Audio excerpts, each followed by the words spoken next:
Olá, este é o Tema é Direito. O programa de hoje vai tratar sobre o direito de herança. Este programa vai ao ar neste horário e é reprisado logo mais à noite às 0h30. Você pode também assisti-lo através do site da Unifra. Acesse www.unifra.br e vá no link da TV Unifra. O Tema é Direito e ali nós temos a coletânea de todos os programas já realizados até agora.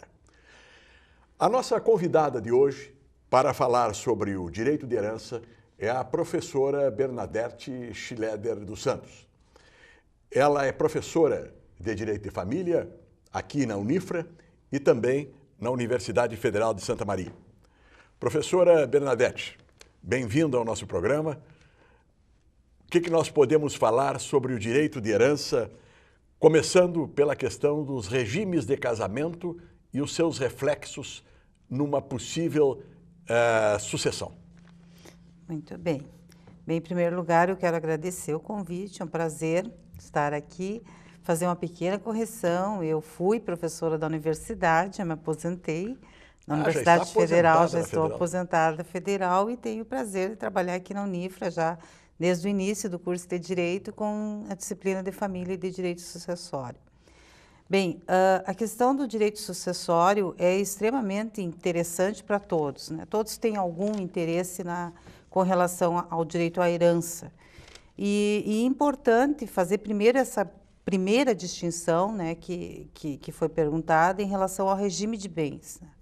Regime de bens, na verdade, é aquela situação, é o efeito patrimonial de um casamento ou de uma união estável. É um negócio jurídico, vamos dizer assim, entre pessoas vivas, que estabelecem, como regra geral, de forma livre, antes do casamento ou quando estabelecem a união estável através de um contrato.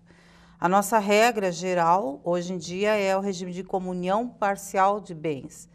E com o pacto antinupcial, eles podem estabelecer o regime da comunhão universal, que era a regra antigamente, o regime da separação de bens e o regime da participação final nos aquestos, que é um regime novo, trazido, herdado do direito europeu e que o Brasil trouxe para dentro do Código Civil. Bem, são regras que o casal opta para definir o tratamento patrimonial do seu, na vigência do seu casamento, e que, obviamente, vai regrar o final do casamento no sentido de partilha desses bens. Então, é um direito das pessoas enquanto vivas, vamos dizer assim. Só para que o telespectador possa compreender bem, quando alguém for casar e não fizer um pacto antinupcial ou uma escritura pública dizendo que está optando por outro sistema de casamento, ele casa pela comunhão parcial de bens. Exatamente. E ele será obrigatoriamente pela separação de bens em que circunstância? Aí nós vamos ter uma previsão expressa da lei de que aquele casal onde ambos ou um deles tiver mais de 70 anos, ele obrigatoriamente casa no regime de separação obrigatória de bens.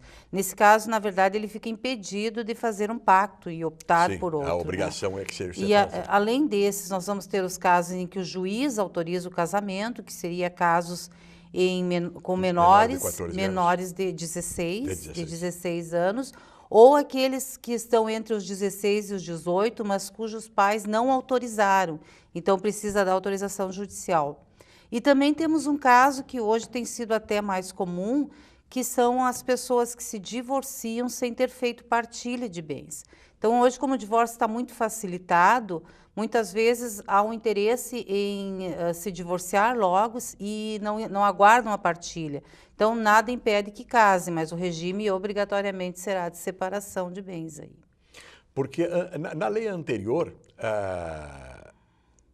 inclusive o seguinte, o viúvo também teria que fazer a partilha para poder casar. Exatamente, né? Na verdade permanece também essa obrigatoriedade. Quer dizer, então, se havendo a morte de um dos cônjuges, o cônjuge sobrevivente, para poder casar de novo, sem ser pela separação de bens, ele teria que ter feito a partilha. Ele tem que fazer o inventário e dar a partilha aos herdeiros, né, em virtude da possibilidade de haver uma confusão patrimonial se não for feito isso anteriormente, né? Realmente é um outro motivo da separação obrigatória.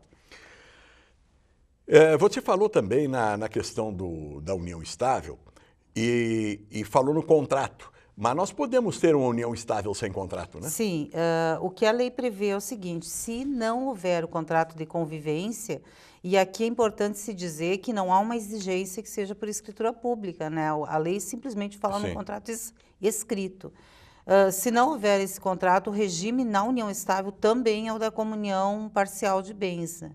Mas o casal pode optar e, inclusive, a união estável tem uma situação interessante, porque, ao contrário do casamento, que a definição de um regime é sempre anterior, é um pacto antinupcial, a união estável, esse contrato pode ser feito antes da união, durante e até posteriormente à união, com efeitos retroativos. Ah, correto. Ele tem uma liberdade maior nesse tratamento, né? Mas existe uma possibilidade ainda, professora, que é o seguinte: alguém viver em união estável por um determinado tempo e não assinar contrato nenhum, e vir a falecer. Esta pessoa que vivia em união estável e que é a sobrevivente, para que ela possa se habilitar no inventário, ela terá que fazer uma ação declaratória antes de que havia união estável para depois se habilitar ao inventário? Se houver litígio, necessariamente, né? E se não houver? Se não houver litígio, o juiz, não vai ser o juiz que vai exigir isso, uma vez que o interesse é meramente patrimonial, né? A menos que nós tenhamos crianças menores envolvidas, a intervenção do que aí o Público. Ministério Público também pode exigir essa prova. Mas pode ser feita uma escritura, um inventário por escritura pública, em que haja herdeiros necessários, mesmo existindo uma união estável não reconhecida formalmente? Se houver consenso, nada vai impedir, eles vão Nada poder impede. fazer. Uhum. Muito bem. E aí nós temos o seguinte, então voltando à questão sucessória propriamente dita. Um casal casado pela comunhão universal de bens, o cônjuge sobrevivente é herdeiro ou é só meio? Bem, antes eu só vou terminar uma distinção, professor, que seria o seguinte, nós estamos falando de regime de bens que dá o direito, então, à meação dos bens comuns. Bem, quando uma pessoa falece, o patrimônio que ela deixa passa a ser a herança.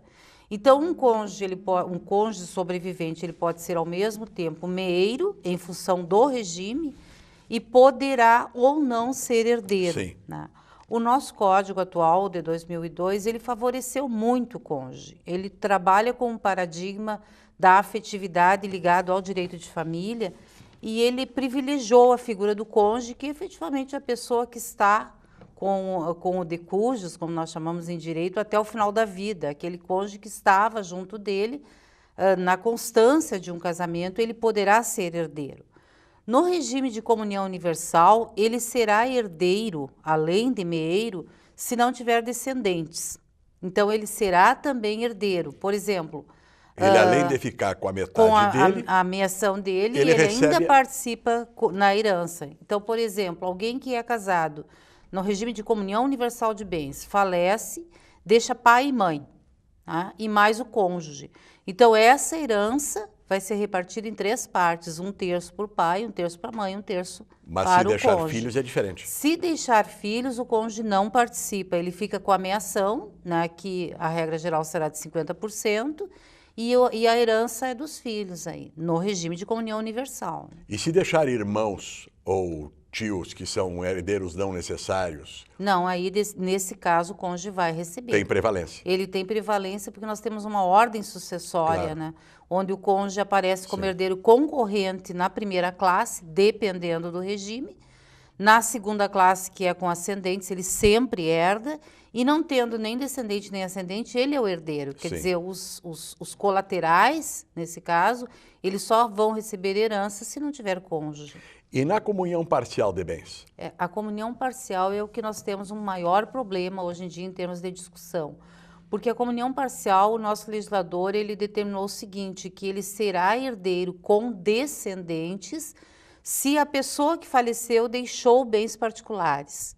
Então, por exemplo, na comunhão parcial, o que seriam bens particulares? Bens adquiridos antes do casamento e bens na constância do casamento, mas que foram recebidos por herança ou por doação, Sim. a título gratuito, né?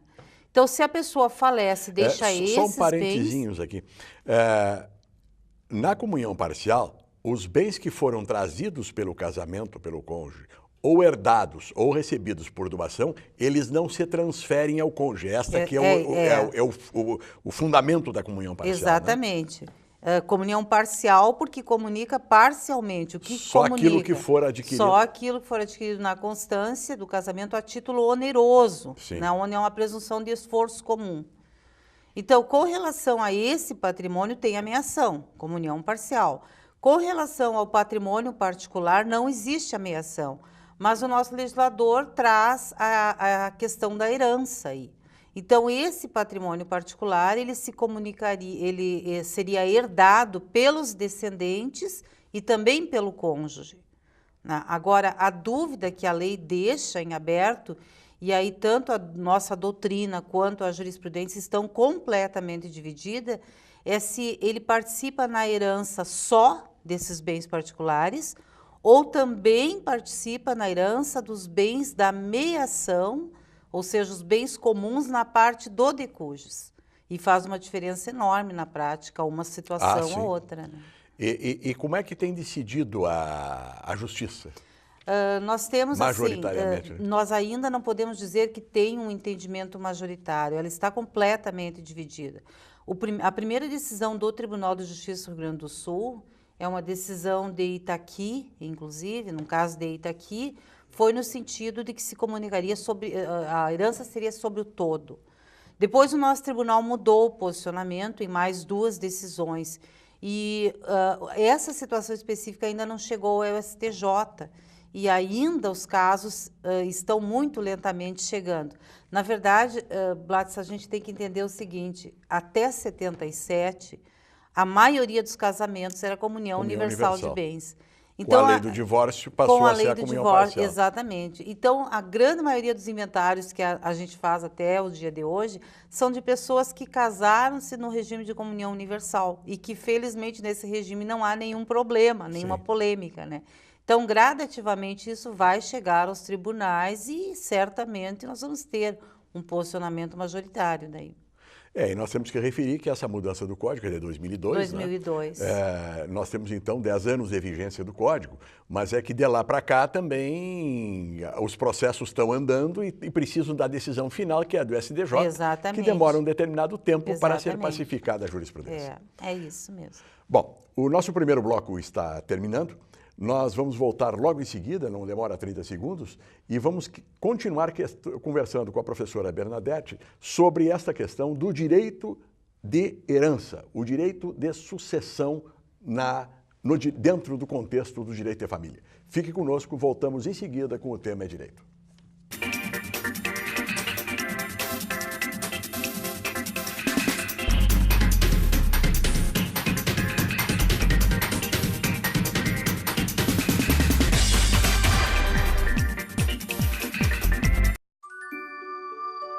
Existe um lugar onde eu me sinto muito feliz, porque eu brinco, dou risada, aprendo coisas novas e tenho um monte de amiguinhos. Alguns contos de fadas são reais e precisam de você para traçar um final feliz. Entre em contato conosco e saiba como ajudar.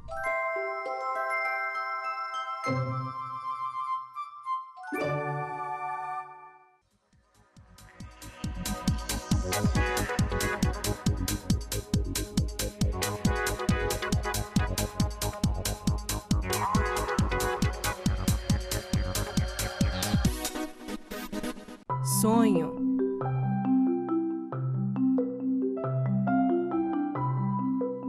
Esperança. Realização.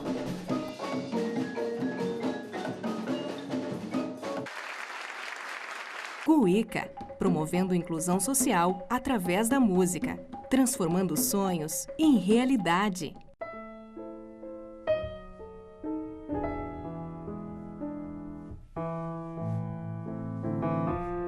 A ONG Royale está mudando a vida de muitas meninas carentes através do balé. Conheça esse projeto.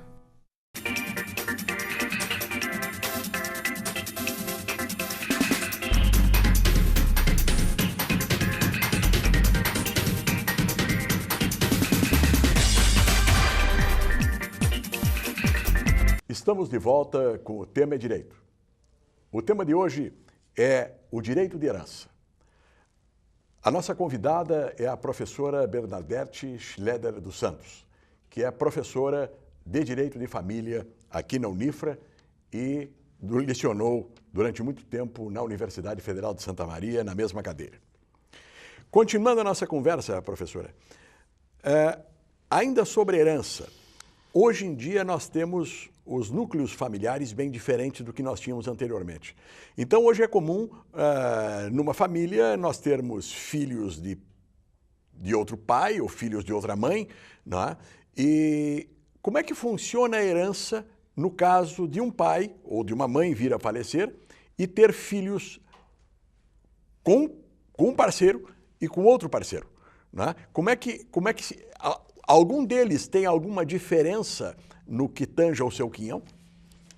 Na verdade, essa é uma realidade, né? As entidades familiares hoje cada vez estão mais diversificadas. Hoje se fala até mesmo na família poliafetiva, Exatamente. né?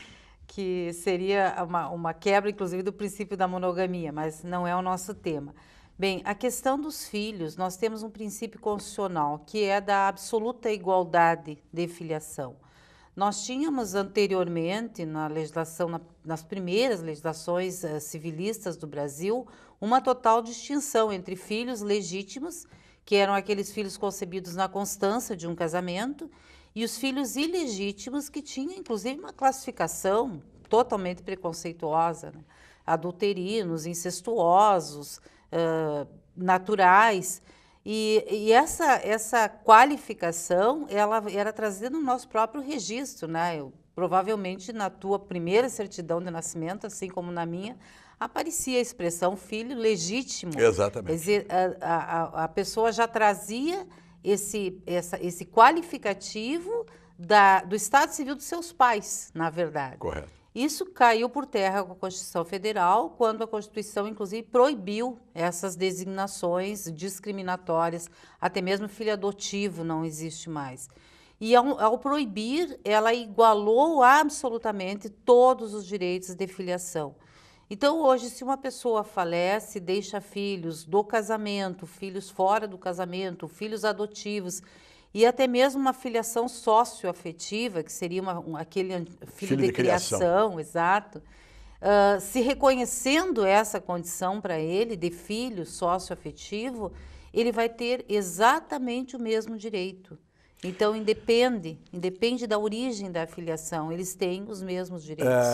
Esse fato para mim é novo, mas eu gostaria de trazer dentro desse contexto também, que eu acho que até a Constituição, né, nós tínhamos dois tipos de adoção, a adoção plena e a outra adoção, que eu não me lembro qual era o nome. Era adoção simples. Adoção simples, em que uma adoção plena tinha efeito patrimonial e a adoção simples não, né? Exato. Com a Constituição, o filho também não é mais adotivo, ele não consta mais adotivo na certidão. A expressão adotivo não pode mais aparecer. Ele aparece simplesmente filho de fulano de tal. Simplesmente isso, né? E agora, com relação a esta filiação socioafetiva, já há decisões a respeito disso? Já há, inclusive aqui em Santa Maria nós temos no núcleo de prática jurídica processos tramitando nesse sentido. Porque o que é o filho socioafetivo? É aquele que tem o estado de fato de filho, é tratado como filho, foi criado como filho, mas que não foi adotado legalmente. Né? Então, no momento que, na verdade, nós temos uma semelhança muito grande com a própria união estável, né? Uma situação fática. Então, no momento que o juiz reconhece essa condição, ele vai ter o direito sucessório igual ao dos outros, sem nenhuma distinção.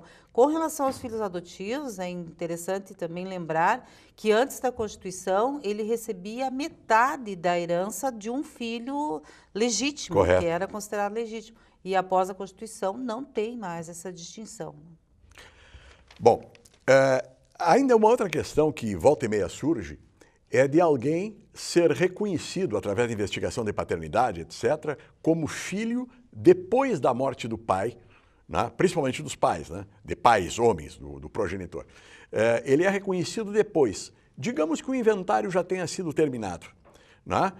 Os bens já foram partilhados E 5, 6 anos depois, alguém descobre que era filho daquele falecido, entra com a investigação de paternidade, ganha o direito. Como é que se processa para que ele também tenha o direito de herança? Nós temos, inclusive, uma súmula sobre isso que diz o seguinte, que a ação de filiação, essa busca de saber quem é o pai, ela é imprescritível.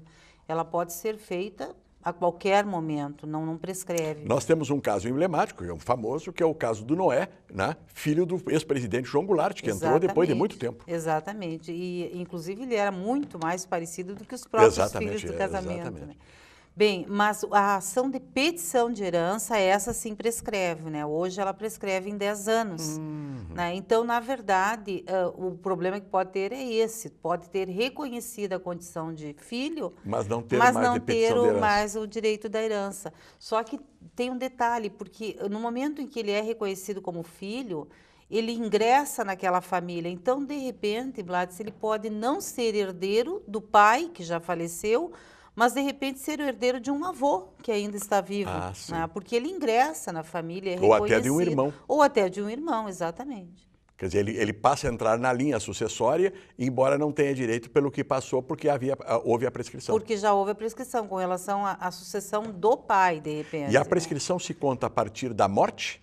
Na verdade, nós temos hoje, começa a surgir um entendimento que parte da ex-desembargadora Maria Berenice, de que essa prescrição deveria ocorrer a partir da ciência da paternidade. Que é o que me parece mais correto.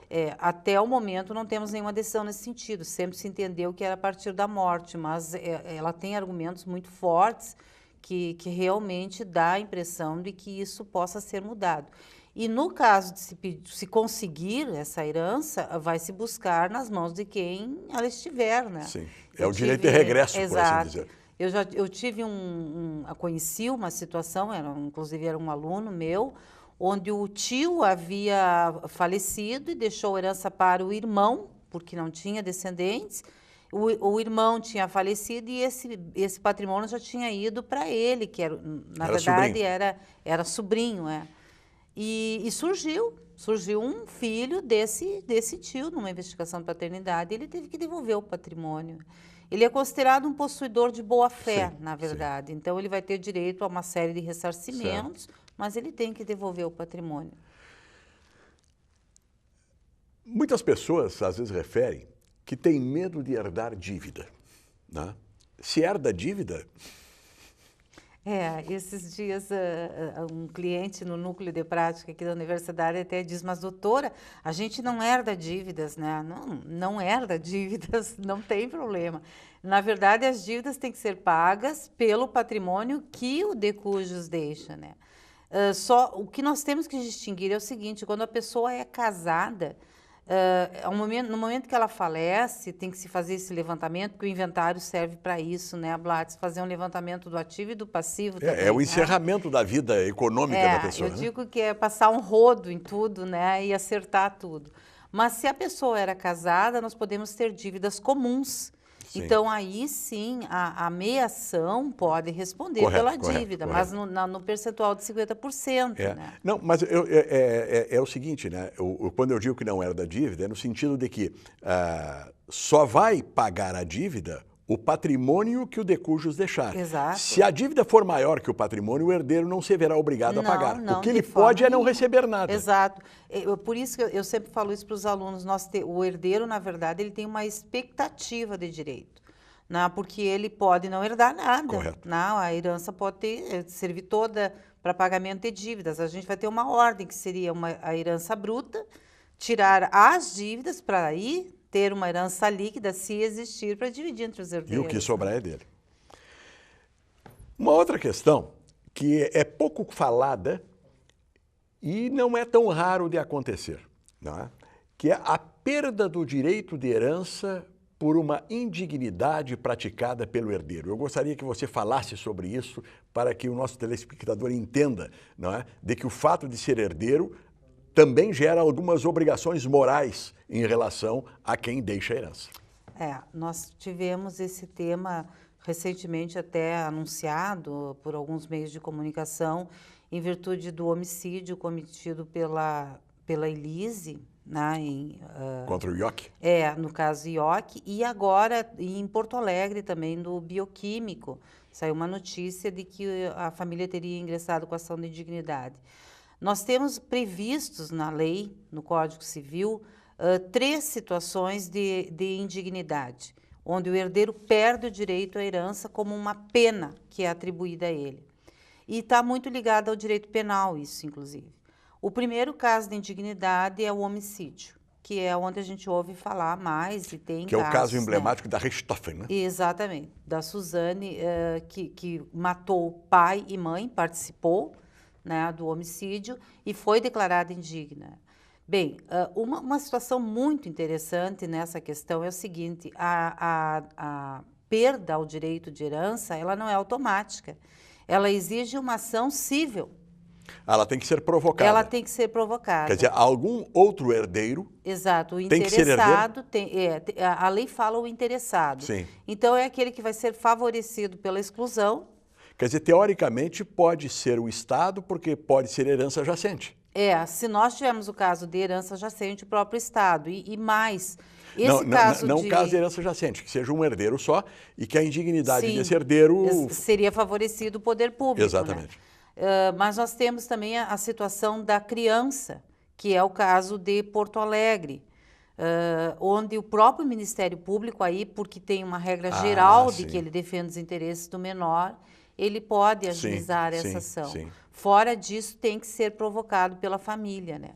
E aí a nossa lei prevê o homicídio na forma dolosa, no homicídio ou tentativa de homicídio. Sim.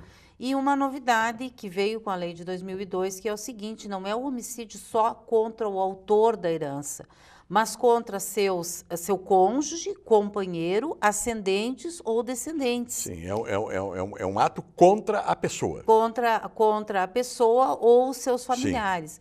Então, por exemplo, um irmão que mata outro irmão, ele pode ser declarado indigno em relação à herança do seu pai, por ter matado um descendente dele. E essa é uma inovação da lei. Não se aplica, por exemplo, ao caso da Suzane, porque o crime cometido pela Suzane foi em 2002. Sim, e a lei entrou em vigor em 2003. Correto. E a outra situação de indignidade seria os crimes contra a honra, e aí a gente até critica, porque, por exemplo... uma ofensa física não é motivo de indignidade. Né? E o que seria calúnia, injúria e difamação, então, o segundo caso. E a terceira é impedir a manifestação de última vontade através de um testamento, por exemplo, fraudar o testamento ou coagir a fazer um testamento. Essas seriam situações de indignidade. Mas a gente também tem as situações de deserdação, Blatz, que é diferente. Porque a deserdação... Só que nós não vamos conseguir falar sobre a deserdação. Você já fica convocada para nós continuarmos esse assunto, que com certeza é de grande importância e de grande interesse para as pessoas que escutam, né? Porque este é um assunto que, como você disse no início, todos nós temos. Exato. Né? Então, eu quero agradecer, pedir escusas, porque nós não conseguirmos ir adiante, mas o tempo do nosso programa está esgotado. Você que está assistindo o nosso programa e não pegou desde o início, pode rever a reprise logo mais às 0h30, ou então acessar o site da Unifra, é www.unifra.br, não é unifra.com, nem unifra.edu, é unifra.br. Acesse o site, vá no TV Unifra e lá assista o Tema é Direito. Hoje, com a professora Bernadette Schileder dos Santos, a quem eu agradeço a presença. Muito obrigado. Foi um prazer. E fica convocada, já vamos marcar um outro dia. Tá bom.